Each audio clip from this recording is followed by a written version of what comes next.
ante la gloria de Dios. Bienvenido a usted que se viene conectando en este momento a su programa Un Café con la Biblia. En esta ocasión vamos a leer una porción de la Escritura donde un profeta tiene una experiencia trascendental en su vida. Es aquella visión que lo hace sentir pequeño ante la gloria de Dios. Pero esta visión puede traducirse a una experiencia en nuestra vida también. Veamos de qué se trata. Busca tu Biblia o léelo aquí en pantalla conmigo. Hoy estaremos en Isaías capítulo 6. El momento de la visión. ¿Qué fue lo que aconteció ahí? Y realmente, ¿quién fue el profeta? Aquí el libro lo dice, el profeta Isaías. Pero veamos cómo sigue. Dice Isaías capítulo 6, verso 1 en adelante, lo siguiente. En el año que murió el rey Usías, vi al Señor sentado en un trono muy alto. Mira que aquí el profeta está poniéndole una fecha. Ellos no tenían el calendario que nosotros manejamos hoy, pues ellos se orientaban y se guiaban generalmente por acontecimientos importantes que marcaban un antes y un después. Aquí Isaías está poniendo una fecha establecida. Quiere decir que fue un acontecimiento real. No fue imaginario, no es una parábola, no es una alegoría. Es un acontecimiento que realmente sucedió. Pero dice cómo sigue.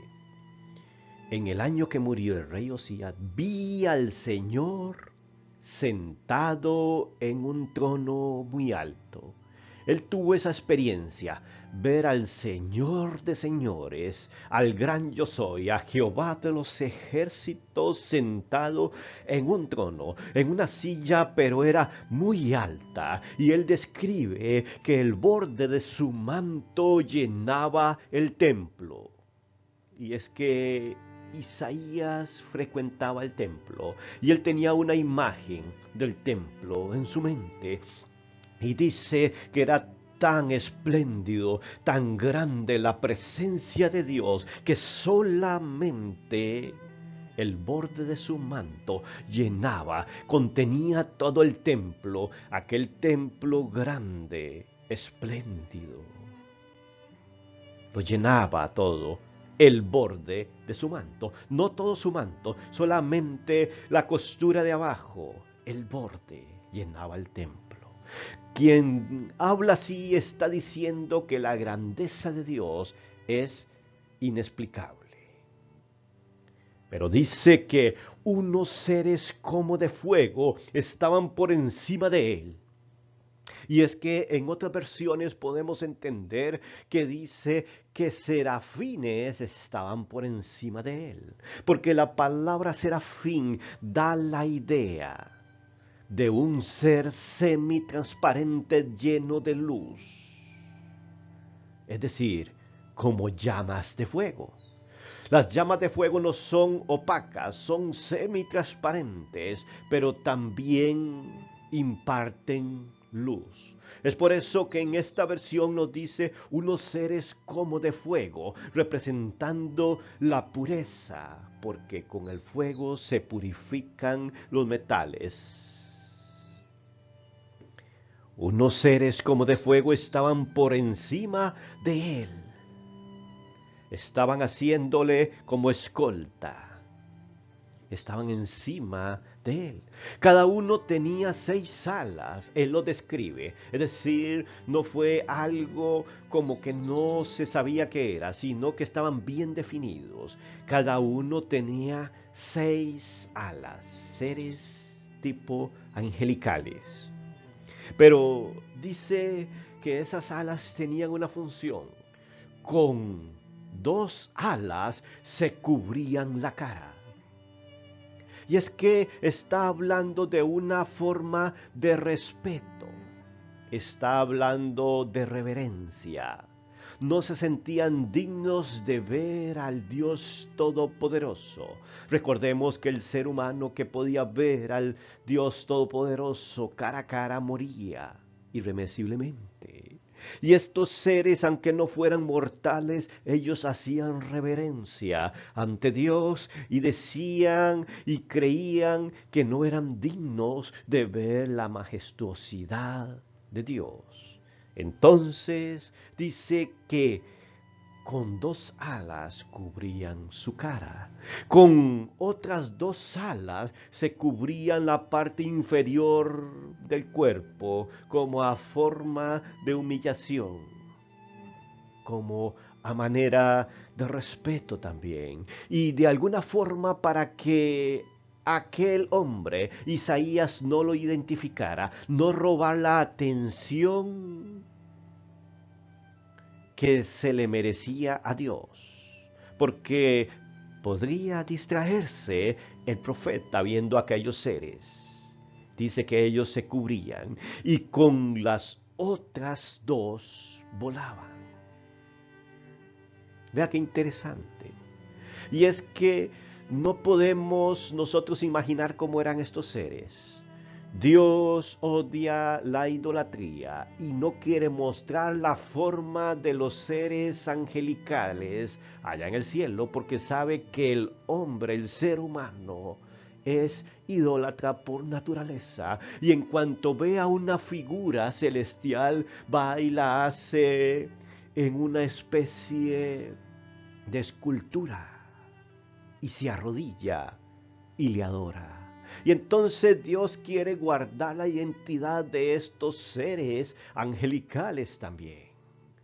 Ahí Isaías no podía decir de qué forma eran estos seres realmente. Pero dice que con otras 2 alas volaban, 6 alas eran en total. Y se decía el uno al otro, estos seres. Entonces posiblemente eran esos 2 seres que gritaban el uno al otro: Santo, Santo, Santo es el Señor Todopoderoso. Toda la tierra está llena de su gloria. Y es que hay una reiteración de 3 veces santo, santo, santo. ¿Será esto que nos está hablando del Dios Trino, del Padre, del Hijo, del Espíritu Santo? ¿Está reconociendo a Dios en 3 personas? La Biblia así lo expresa. Santo, santo, santo. ¿Es quien? El Señor Todopoderoso, el que todo lo puede, el que no encuentra nada imposible, porque Jesús lo dijo, porque nada es imposible para Dios. ¿Cuántas veces limitamos a nuestro Dios en nuestros pensamientos finitos y decimos: es que esto es muy difícil que ocurra? Es que yo sé que Dios lo puede hacer, pero es que es tan difícil. Es que no hemos conocido al Santo, Santo, Santo, al Señor Dios Todopoderoso. Debemos de saber que Él todo lo puede, y dice que toda la tierra está llena de su gloria. Él contiene toda la tierra. Toda la tierra es muy pequeña para que Él esté ahí. Entonces está en todas partes. Ante la majestuosidad de Dios, este gran planeta se hace pequeño.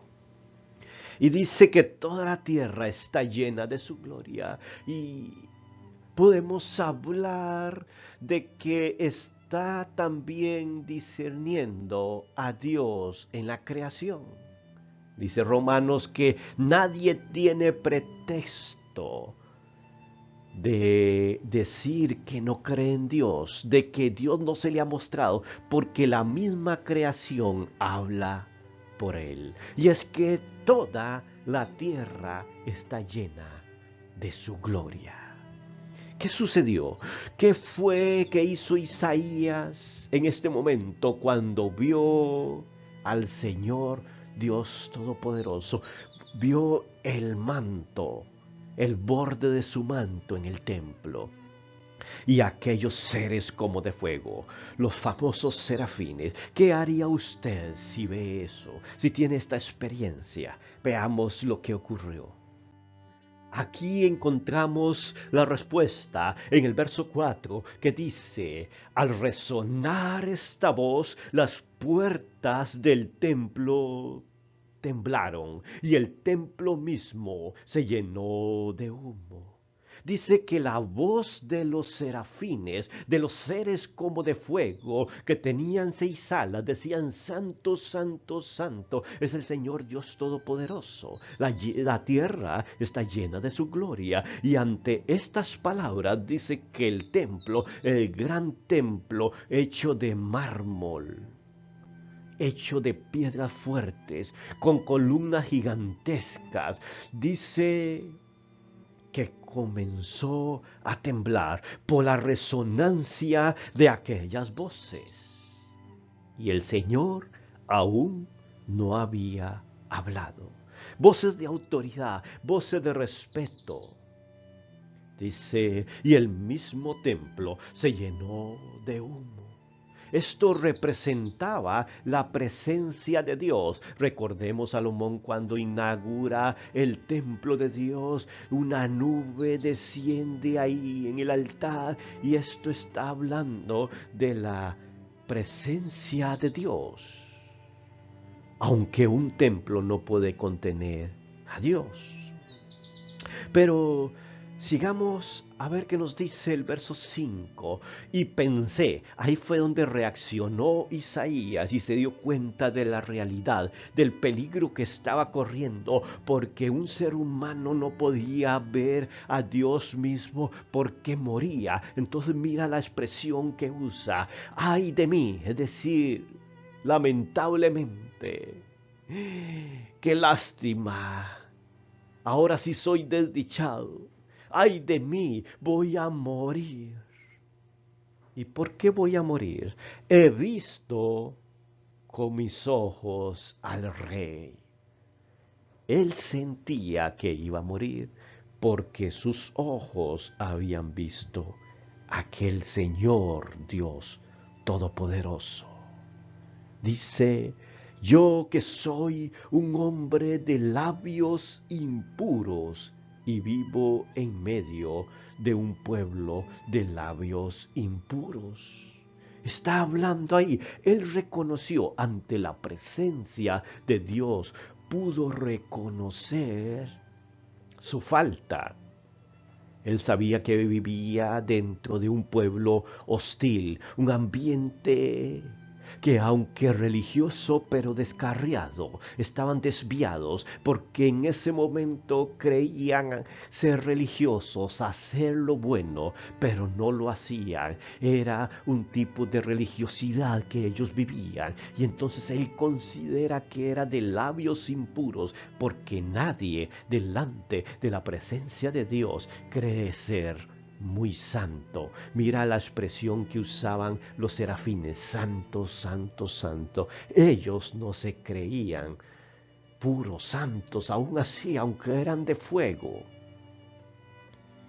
Y dice que él vive en medio de un pueblo de labios impuros. En ese momento, entonces uno de aquellos seres como de fuego, o los serafines, dice otra versión, voló hacia mí. Él está describiendo lo que pasó porque él iba a morir por su pecado, por su boca. Él había dicho cosas que no se tenían que decir. Cuidado con lo que decimos, cuidado con los chismes, con las mentiras, con las calumnias, con las palabras blasfemas o impuras. Eso Dios lo ve también. Dice que en ese momento uno de aquellos seres como de fuego voló hacia mí. con una tenaza sostenía una brasa que había tomado encima del altar. En el altar siempre había un fuego encendido. Y de ahí dice que aquel ser sobrenatural con una tenaza tomó un carbón encendido. Cuán caliente estaba ese carbón encendido que el mismo ser de fuego, porque era un serafín, seres como de fuego, lo tomó con una tenaza para no quemarse. Mira qué interesante. Dice que lo tomó con una tenaza y tocándome con ella la boca, tocó los labios de Isaías. Imagínese el calor que pudo haber sentido. La piel de la boca de los labios es muy sensible. Él tuvo que haber sentido un gran dolor, pero dice que lo soportó y tocó con ella la boca y me dijo. ¿Quién le dijo? El serafín. Ese ser como de fuego, mira, esta brasa ha tocado tus labios. Tu maldad te ha sido quitada, tus culpas te han sido perdonadas.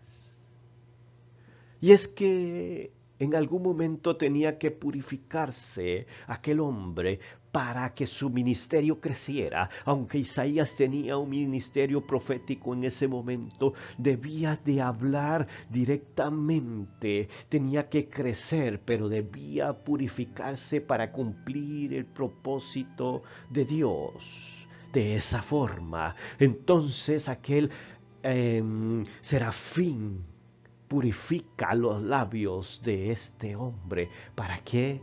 Para que su maldad sea quitada. Hoy no necesitamos una brasa encendida para nuestras vidas. Hoy no necesitamos que un serafín con una tenaza tome una brasa y la ponga en nuestra boca, en nuestro corazón. Porque ese trabajo ya lo hizo el Señor Jesús en la cruz del Calvario. Nuestras culpas han sido quitadas. Y dice que nuestras culpas han sido perdonadas. Después de que este profeta tuvo el perdón del Señor, cuando sus culpas fueron quitadas, cuando fue perfeccionado, entonces ya no se sentía culpable delante del Dios Todopoderoso. Es por eso que el cristiano, cuando es lavado con la sangre de Cristo, no tiene que sentirse culpable, porque sus pecados han sido perdonados. Puede entrar directamente donde está el Señor, a los atrios, al lugar santo, al lugar santísimo, orar, hablar con Él. Y si tiene alguna falta, Dios le perdonará. Pero no tiene que hacer ningún otro sacrificio. Solamente pedirle perdón al Señor ahí donde está. En ese momento, cuando es purificado el profeta Isaías, entonces recibe un llamado, pero tiene que ser voluntario. Mira la forma en que Dios le llama, porque dice el verso 8, entonces oí la voz del Señor que decía, aquí sí habló el Dios Todopoderoso. Aquí no eran los serafines. Entonces oí la voz del Señor que decía, ¿a quién voy a enviar? ¿Quién será nuestro mensajero? Aquí el Señor hace una pregunta para que la escuchara Isaías. Él no le dijo, Isaías, tú vas a ir, tú vas a hacer esto, porque fue un asunto voluntario que nacía del corazón de este profeta. Entonces el Señor dice, ¿a quién voy a enviar? ¿Quién será nuestro mensajero? Necesitaba un mensajero para que el pueblo de Dios, para que ese pueblo que había escogido se alineara, para que siguiera sus estatutos, para que hablara de que el Mesías iba a regresar pronto a limpiar su pueblo. Y entonces Isaías, en una acción reverente de humildad, pero también con valentía, y seguridad afirma. Yo respondí, aquí estoy yo, envíame a mí, Señor. Mira la valentía de este hombre. Aquí estoy yo. Esa es la valentía que Dios quiere escuchar en cada uno de nosotros que hemos sido limpios por la sangre de Cristo. Aquí estoy yo. Envíame a mí. No tengo temor, tengo defectos, imperfecciones. Y mientras vivamos en esta tierra, y en este cuerpo vamos a tener caídas y tropiezos, como lo tuvo también Isaías durante todo su ministerio. Sin embargo, Dios conoce esa debilidad y dice que Él la purifica. Y Él te dice, ¿quieres ir? Hoy te está diciendo, ¿quieres ir tú? Yo respondí, ¿qué vas a responder? ¿Vas a responder, heme aquí, yo iré, Señor? Aquí estoy yo, envíame a mí. ¿O te vas a quedar callado y vas a dejar que otros hagan el trabajo? ¿Qué debemos de responder? Esto aplica hoy para cada uno de nosotros. En el momento que Isaías aceptó aquel llamado, entonces el Señor le da instrucciones. Debemos de aceptar el llamado para que Dios nos dé instrucciones. Y dice el verso 9, y él me dijo, el Señor le dijo a Isaías, anda y dile a este pueblo lo siguiente, por más que escuchen, no entenderán, por más que miren, no comprenderán. Entorpece la mente de este pueblo, tápale los oídos y cúbrele los ojos para que no puedan ver, ni oír, ni puedan entender, para que no se vuelvan a mí y yo los sane. ¿Por qué está hablando el Señor de esta forma? Muchas veces no entendemos este texto, porque la verdad que el Señor lo que le está diciendo a Isaías es que anda y dile a este pueblo lo siguiente. Por más que escuchen, esa era la actitud de ellos. Está describiendo la actitud de un pueblo que escuchaban y no entendían porque tenían un corazón endurecido. Dice, por más que vean, no comprenderán. Sucedió en el tiempo de Jesús también. Aquellos fariseos, aquellos religiosos pudieron presenciar milagros, señales de Jesús, vieron en Jesús un gran mensaje, pero no entendieron. Fueron tapados sus oídos por la actitud, por la voluntad. Entonces, cuando Dios encuentra personas que no quieren escuchar, que no quieren ver, aunque esté o sea evidente el milagro o el llamado, entonces la mente se entorpece. Los oídos son tapados y sus ojos son enceguecidos.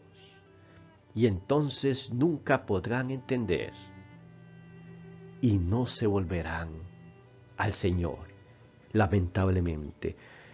Isaías tenía un gran trabajo, ir a este pueblo a decirle cosas no buenas, sino lo que estaba ocurriendo dentro del pueblo. Cada persona decide escuchar o no escuchar, comprender o no comprender. Si quieren ver, van a ver. Si no, se hacen los ciegos. Y en este momento el pueblo había escogido su maldad. Entonces, Isaías quiso preguntarle al Señor, ¿hasta cuándo va a seguir este momento de ignorancia, de ceguera espiritual? ¿Cuánto tiempo durará esto, Señor? Y él me contestó, hasta que la ciudad quede destruida y sin ningún habitante, hasta que las casas queden sin gente y los campos desiertos. Y el Señor haga salir desterrada a la gente y el país quede completamente vacío. Y si aún queda una 10ª parte del pueblo, también será destruida, como cuando se corta un roble o una encina y solo queda el tronco. Pero de ese tronco saldrá un retoño sagrado. Aquí lo que estaba diciendo el Señor es que iba a purificar a su pueblo. Por eso purificó primeramente a Isaías. Iba a purificarlo, y purificarlo es quitar toda la cizaña, todo lo malo. Dice que iba a cortar todo, y si el 10% quedaba de lo malo, eso iba a ser cortado. Fue cuando este país fue casi destruido. Muy pocos quedaron por los diferentes ataques de sus enemigos, que es otra historia. Pero entonces dice que siempre había esperanza, porque lo que iba a quedar ahí era un tronco, un roble o una encina. Ese era el tronco, pero este tronco saldrá un retoño sagrado. De los pocos, del pequeño remanente va a salir el retoño sagrado. Y es que el pueblo de Israel así fue. Hoy la iglesia de Cristo así es. No todo el que se dice ser la iglesia del Señor es la iglesia del Señor. De ahí va a desterrar, va a destruir, porque la iglesia hoy está sorda ante el llamado de Dios. No está viendo lo que Dios está haciendo, y en algún momento dice que va a quedar solo el tronco, pero de ahí saldrá el retoño sagrado. Es una promesa que el Señor tiene, y así lo mantuvo. Hoy tenemos a un pueblo de Israel, siempre, nunca desapareció por completo. ¿Qué podemos aprender de este mensaje que hemos visto de Isaías? Aquel llamado, aquella presencia de Dios en su vida. ¿Cómo podemos traerlo a nuestros tiempos? ¿Qué aplicación podemos darle a esta historia? Porque aunque fue un acontecimiento histórico, se puede traer un paralelo de vivencia en nuestras vidas. Y vean lo que sigue, Mateo 28:19. Es el mismo llamado que le hicieron. ¿Quién irá? ¿Quién irá? Yo iré, Señor, porque Jesús dijo en el verso 19 de Mateo 28, por tanto, id y hacer discípulos. Hacer discípulos, no seguidores. Los discípulos son los que se someten al precepto, son interesados en aprender. No solamente un momento de emoción, sino que continúan aprendiendo a la par de su maestro. Por tanto, id a ser discípulos, ¿en donde? En todas las naciones. Ya no era solamente el pueblo de Israel. Aquí quitó toda frontera religiosa, racial, étnica, y dice, hacer discípulos a todas las naciones, y tienen que bautizarlos en el nombre del Padre, del Hijo y del Espíritu Santo. 3 veces santo, Padre, Hijo y Espíritu Santo, la misma visión que tuvo Isaías, santo, santo, santo, y del Espíritu Santo, enseñándoles que enseñándoles que guarden todas las cosas que yo os he mandado. El mismo mensaje que le dio a Isaías. Pero ellos no querían escuchar. Aquí Dios está diciendo, el trabajo tuyo es que tú digas, heme aquí, yo iré, Señor. Y diles a este pueblo el mensaje de salvación. Quieran escuchar o no, debemos de hablarlo, decirlo, pero en ese momento la presencia de Dios estuvo allí al borde del templo, pero hoy la presencia de Dios está con nosotros siempre, porque Él prometió, y he aquí, yo estoy con vosotros. ¿Cuándo?